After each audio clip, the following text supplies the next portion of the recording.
자, 어제 말씀에 이어서 지혜로운 길을 가르치시는 하나님이 이제 다섯 번째, 이제 악인의 길로 다니지 않도록 우리의 길을 인도하는데요. 자, 14절입니다. 우리가 어제 네 번째 말씀을 살폈습니다. 사악한 자의 길을 다니지 않도록 우리 발걸음을 주관하시는 하나님의 지혜가 있다면, 자, 오늘은 다섯 번째인데요. 후름절입니다. 자, 누구의 길로? 악인의 길로 다니지 말지어다 그랬습니다. 자, 그런데 우리가 어제 14절에 사악한 자의 길을 살폈는데요. 어제 사악한 자의 길은 우리 교회는 수준이 높으니까 원어를 아마 잘 기억하리라고 믿습니다. 어제 사악한 자의 길은 히브리 말로 어떤 길이라 그랬죠? 사악하다, 사악한 자, 라라고 이야기했습니다. 한번 따라서 하실까요? 라. 자, 그런데 오늘 이 악인은 라임입니다.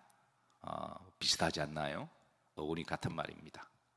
똑같은 말인데 번역할 때, 우리나라 사람들이 번역할 때 하나는 사악으로 번역했고 하나는 악인으로 번역했습니다. 왜 이렇게 번역했을까요?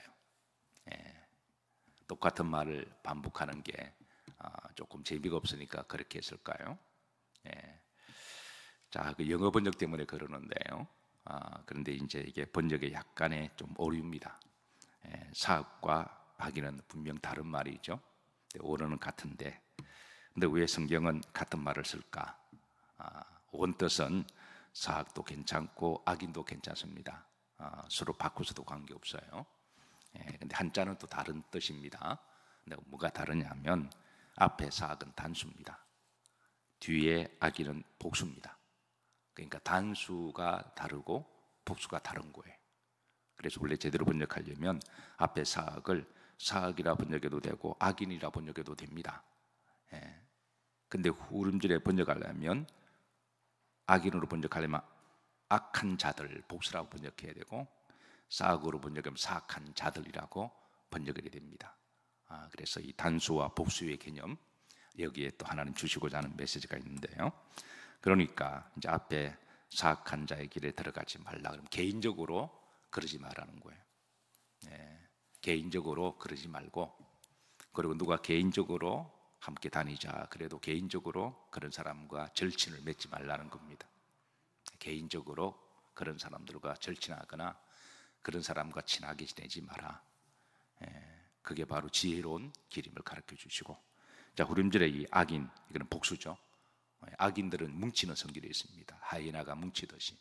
여러분 가만히 보면 조폭들은 같이 뭉쳐서 다녀요. 그들의 특징인데요. 왜 혼자는 약하니까 자꾸 뭉치는, 그 야쿠자도 그렇잖아요. 여러분 야쿠자 혼자 안 다닙니다. 어깨들이 같이 다니고, 갱스터들이 그러고요. 또 이렇게 마피아들, 이렇게 주로 악인들은 좀 뭉치는, 떼거리로 집단적으로 하이에나처럼 그렇게 뭉쳐서 그냥 어울려서 그런 무리들 속에 들어가지 말라는 말씀입니다. 그러니까 개인적으로 절친, 우리가 세상에 좋은 사람들 얼마나 많아요. 여러분 세상에 가장 좋은 사람들은 누굴까요? 뭐 착하고 또 이렇게 남을 잘 섬기고 법 없이도 살 수 있는 사람들도, 그런 사람도 참 많죠. 근데 저는 그보다 더 좋은 사람은 하나님을 잘 믿는 사람들인 줄로 믿습니다. 교인들 얼마나 좋아요. 교인들하고 가까워야지. 어떤 사람은 교인들하고는 멀리하고 세상 사람들과 가까이, 그런 속성 자체가 잘못된 거예요. 그 영적으로 걸을 수가 없는 거거든요. 그래서 여러분들의 절친이 믿음의 사람들이 되시기를 주의 이름으로 축복합니다. 물론 성격이 100% 다 맞을 수는 없습니다. 어느 정도는 우리가 이해하고 양보하며, 그래서 그래도 세상 사람들보다 저는 믿는 사람들이 훨씬 더 좋으신 분들이다, 저는 그렇게 믿습니다. 그래서 개인적으로 약한 사람들과 절친이다, 그거는 초록은 동색으로 보셔야 돼요. 그럴 수는 없습니다. 우리 믿는 사람들은 아주 천국 같이 갈 사람들이잖아요. 사랑하는 성도 여러분, 교인들과 더 친하게 지내시기를 주의 이름으로 축복합니다. 자, 후름절의 악인들은 복수입니다. 집단적으로 하이에나처럼 몰려다니면서 그런 길에 그냥 n분의 1로 거기에 속하지 말고 그게 어울려 다니지 말라라고 하는 그런 뜻을 가지고 있습니다. 자, 이게 보시면 자 15절에 자 이런 이들을 보면 그게 악한 개인이든 복수든 간에 자 요런 악인들을 보게 되면 다음에 네 가지 동사를 강조하십니다. 동사 네 가지 동사 15절을 보면 자 그의 길을 뭐하고 피하라. 두 번째 지나가지도 말라. 그 앞에 있으면 괜히 지나가지도 말라. 괜히 지나가지도 말고 그 다음에 뭐하라? 돌아가라. 있으면 저게 보이면 그냥 빙 좀 길이 멀더라도 블레셋 사람들이 있으면 하나님이 빙 돌아가라 그러시는 거예요. 괜히 그 앞에 얼쩡얼쩡거리다가 돌 맞고 욕 듣고 그러니까 그러지 말라는 거죠. 그 다음에 뭐 해라? 떠나라.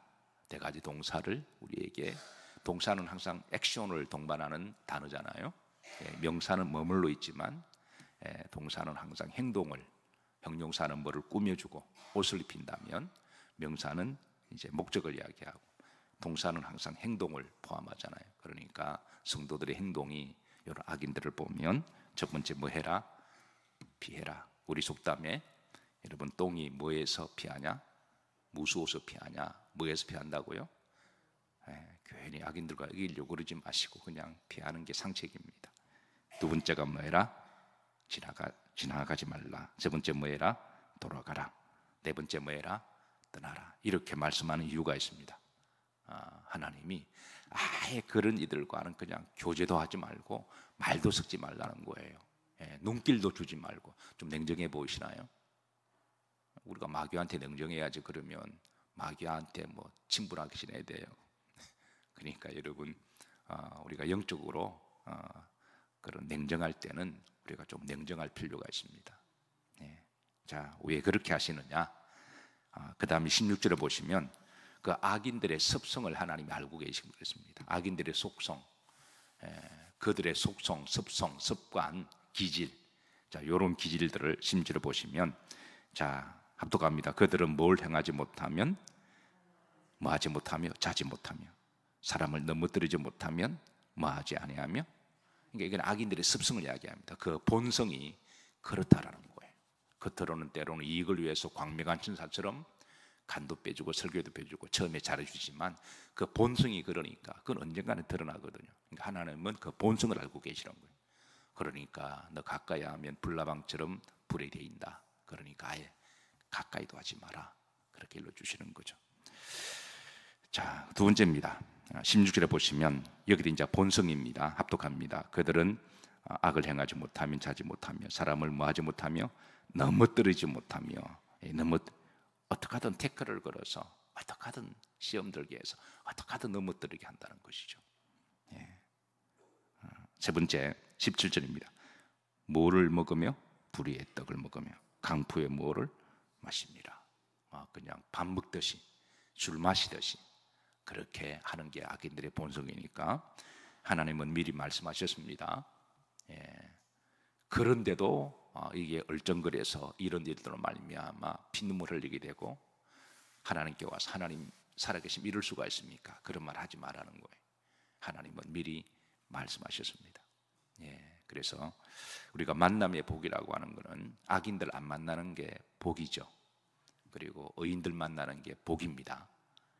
그래서 괜히 이런 들 어울리다가 나중에는 큰 상처를 당하고 원망은 하나님께 돌리고 하나님은 내가 미리 말하였노라. 내가 너희들을 내가 전에부터 뭐 했다? 가르쳤다. 지혜의 길로 가르쳤으니까.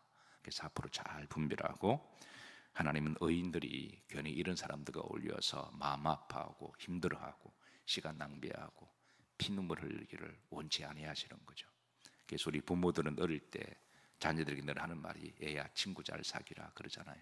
어딜 가더라도 얘야 친구 잘 사귀라 하는 거와 똑같습니다. 자, 그 다음 여섯 번째 의인의 길입니다. 하나님 인도하시는 길은 지혜로운 자는 의인의 길인데요 18절입니다. 합독합니다. 의인의 길은 돋는 햇살 같아서 크게 빛나 한낮의 광명에 이르거니와. 이게 이제 언유법인데요. 자, 의인은 어떻게 비유하냐면 이제 햇살 같다.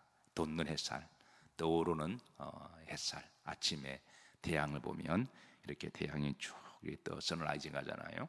그러니까 그 햇살이 점점 밝아져서 그래 정오처럼 환해지고, 그래서 이렇게 비유합니다. 돋는, 그러니까 아침에 돋는 이제 햇살 같아서 정오에 이르면 한낮에 못에 이른다고요. 광명에 환하게 밝은 빛처럼, 그게 의인들이 이제 하나님 인도하시는 그런 길인데요. 이게 무슨 말이냐면, 사실 의인들은 속성이, 기질이 하나님을 닮아가는 사람들을 말합니다. 의인들은 이게 잘못, 이게 이제 영어를 righteousness거든요. 그 한자로 옳을 의자 사람 이라 해서 옳은 일을 하는 사람은 그 다 이렇게 이런 동양적 사고 방식으로 성경을 번역하다 보니까 사람을 자꾸 헷갈리게 만드는 거예요. 우리 문화식으로 성경을 자꾸 해석하면 언어의 장벽에 이렇게 갇힙니다. 어떤 사람은 착하게 살면 천국 가는 줄 알아요. 옳을 의니까. 사람 좋으면 다 좋은 줄 알아요. 그럼 사람 좋으면 천국, 예수님 모셔서 죽을 필요 없잖아요. 그 사람 좋은 게 다 천국 가면 예수님 안 믿어도 되고요. 그러면 교회 안 다녀도 착하고 선행을 하면 그게 천국 갈 수 있다는 말이거든요. 그건 그런 말 아닙니다. 그럼 예수님의 죽음은 헛된 죽음입니다. 성경에 말하는 의인은 물론 착한 거는 패키지로 그냥 들어가는 거예요. 왜? 하나님의 속성을 닮아가는 거니까. 성경의 의인은 하나님을 닮아가는 사람을 이야기합니다. 점점 하나님을 닮아가는 사람, 그 안에 선행도 있고 그 안에 착함도 있는 거죠. 근데 하나님과 무관한 선행과 착함은 그건 신앙이라고 말할 수가 없습니다. 우리가 이런 부분을 헷갈리면 안 됩니다. 그래서 여기 이제 햇살이 점점 밝아져 하나님을 속성 닮아서 점점 가까이 가는 걸 이야기하죠. 제가 늘 강조하는 게, 우리 성도들은 노년의 복을 받아야 함을 제가 늘 기도하고 강조합니다. 좀 젊었을 때 고생하시더라도 좀 노년의 복을 받으시기를 주의 이름으로 축복합니다. 그러니까 노년의 복이라고 하는 것은 세상 사람들처럼 은퇴 교육을 잘 세우고 아프지 않고 병들지 않고 잘 먹고 잘 사는 것, 물론 그것도 포함합니다만은 궁극적인 노년의 복은 하나님을 점점 더 닮아가서 인격과 영성이 점점 하나님을 닮아가는 걸 이야기하죠. 성품도 겸손해지고, 그리고 머리도 숙일 줄 알고, 그리고 겸손하고, 그리고 사랑으로 점점 넓어지고, 이해도 넓어지고, 아멘인가요? 그리고 하나님을 점점 더 햇빛이 이렇게, 하나님이 밝으시잖아요. 그러니까 점점 하나님의 빛 안에 들어가는 거죠. 그리고 천국 가는 거죠. 우리는 하나님의 해같이 빛나는 그 밝음 속에 들어가는 그런 삶. 노년의 최고의 복은 하나님을 더 닮아가는 거예요.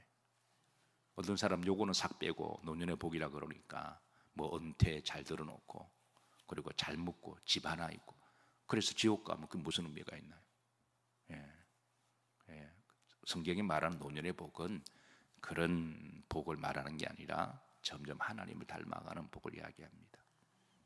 실제로 또 예수님을 잘 믿는 분들을 보면 정말 정말 천사 같으세요.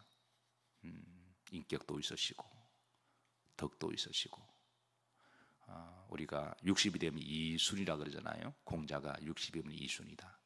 무슨 말을 들어도 시험 들지 아니하고, 무슨 말을 들어도 오해하지 않고, 무슨 말을 들어도 화내지 않아요.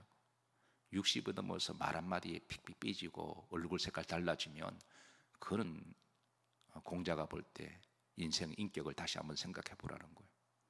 우리가 믿는 윤리와 도덕이 여러분 유교보다 못하나요? 비교할 수 없도록 훨씬 형이상학적인 그런 세계가 우리 믿음의 세계입니다.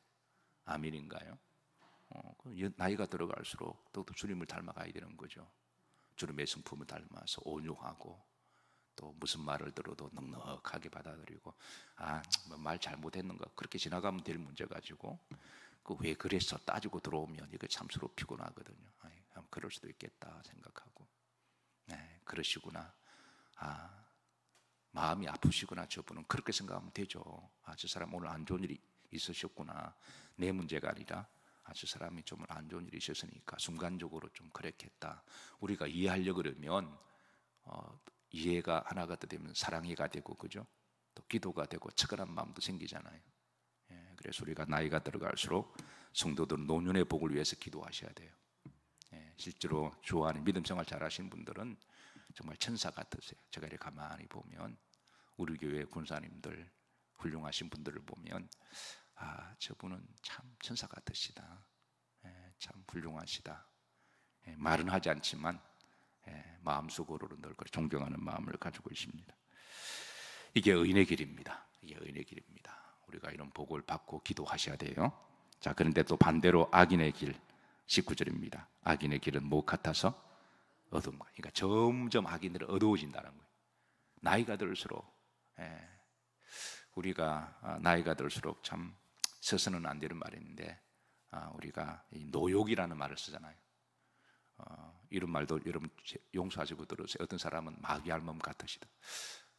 참 왜 그런 말이 나왔을까? 이게 참 우리도 돌아봐야 되는데요. 그러지 않도록 이 악인의 길은 점점 갈수록 어두워지는 거예요. 그러다가 어둠 속에 결국 지옥 가는 거예요. 이게 악인의 속성입니다. 근데 의인과 대조적으로 의인의 길은 점점 밝아져서 하나님 나라로 하나님 인도하시고, 악인의 길은 그냥 계속 그렇게 살다가 자기도 모르게 어둠 속에 들어가는데요. 자, 한 가지 안타까운 거는 이 악인들은, 자 보십시다. 자, 그 길은 어둠 같아서, 자 그가 걸려 넘어져도, 그러니까 자꾸 넘어지고 자꾸 시험 드는 거예요. 자꾸. 근데 문제는 그것이 무엇인지 깨닫지 못하는 게 더 문제입니다. 그 로마서를 강의하면서 바울은 죄의 본성들을 하나하나 다 드러냈거든요. 성경 전체를 보면 이 악인의 본성의 원죄의 본성을 끄집어낸 죄의 종은 없습니다. 그냥 죄를 뭉뚱그려서 그냥 죄라, 죄짓지 마, 그러니까 다 추상적으로 생각하는 거예요. 근데 바울이 위대한 거는 그거를 정확하게 그 죄의 본성들 하나씩 다 드러내는 거예요. 죄의 민낯을 다 까발리는 거예요. 이런 점에 있어서 로마서가 위대한 그런 말씀이죠. 근데 그 로마서에 보면 악인들의 특징은 자기가 악한다고는 모르는 거예요. 이게 문제입니다. 마귀의 속성은 마귀가 하는 일 모르고 마귀도 하는 거예요. 그래서 오늘 다시 성경에서도 악인들의 비극은 자신은 지옥 가는지도 모르고 지옥길을 가고 있고, 자기가 죄를 지어도 죄인 줄 모르고 죄를 짓고, 그렇게 살아가는 게 악인들의 가장 비극임을 그렇게 드러내고, 이게 악인들의 특성임을 그렇게 일러줍니다. 그래서 여러분, 회개하는 것도 아무나 회개하지 못합니다. 우리가 죄가 죄인 것을 아는 것도 은혜인 줄로 믿으시기를 주의 이름으로 축복합니다. 시험 들었을 때 아내가 시험 들었다, 이걸 아는 것도 믿음이 있어야 하는 겁니다. 그리고 이걸 빨리 회개하고 돌아서는 것은 더 큰 믿음이 있는 거고요. 그래서 다시는 그러지 않겠다고 십자가 앞에서 그렇게 기도하면 하나님은 거두어주시고 용서하시고 다시 회복하시고 세워주시는 하나님이십니다. 그래서 하나님께서는 우리들을 영생길로 인도하시고 축복하시기 위해서 우리에게 지혜를 주심으로 인도하실 때 영적으로 잘 분별하셔서, 그래서 그 길을 통해서 점점 여러분들의 걸음이 해처럼 밝아지고 또 하나님의 성품을 닮아가시는 그런 복이, 특별히 노년의 복이 있으시기를 주의 이름으로 축복합니다.